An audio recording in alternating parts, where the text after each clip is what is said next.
কিয়ামতের দিন তিন শ্রেণীর মানুষদের সঙ্গে আল্লাহ সুবহানাহু ওয়া তাআলা তাদের সঙ্গে কোনো কথাও বলবেন না, তাদের দিকে তাকাবেন না। হাদিস শরীফের ভিতরে আমার আপনার নবী জনাবে মুহাম্মদুর রাসূলুল্লাহ সাল্লাল্লাহু আলাইহি ওয়াসাল্লাম কত সুন্দর করে বলে দিয়েছেন কোন তিন শ্রেণীর মানুষদের দিকে আমার আল্লাহ সুবহানাহু ওয়া তাআলা কাল কিয়ামতের ময়দানে তাদের দিকে তাকাবেন না। এক নম্বর শ্রেণীর মানুষ হলো এই সমস্ত লোক আল মান্নান অর্থাৎ দানকারী, যে সমস্ত মানুষগুলো দান করে আবার পক্ষান্তরে খোঁটা দেয়, এই সমস্ত মানুষদের দিকে আমার আল্লাহ সুবহানাহু ওয়া তাআলা কাল কিয়ামতের ময়দানে তাদের দিকে তাকাবেন না, তাদের দিকে কথাও বলবেন না।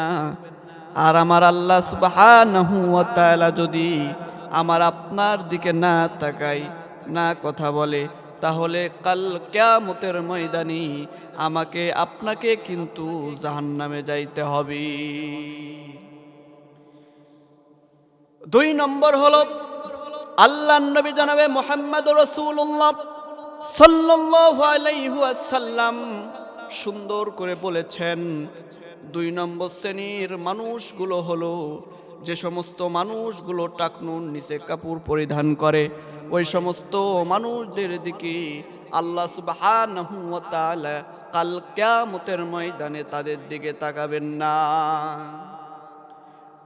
তিন নম্বর শ্রেণীর মানুষ হলো তারা যে সমস্ত মানুষগুলো ব্যবসা বাণিজ্য করে, মিথ্যা শপথ করে পণ্যগুলো মানুষদের কাছে বিক্রয় করে, ক্রয় করে।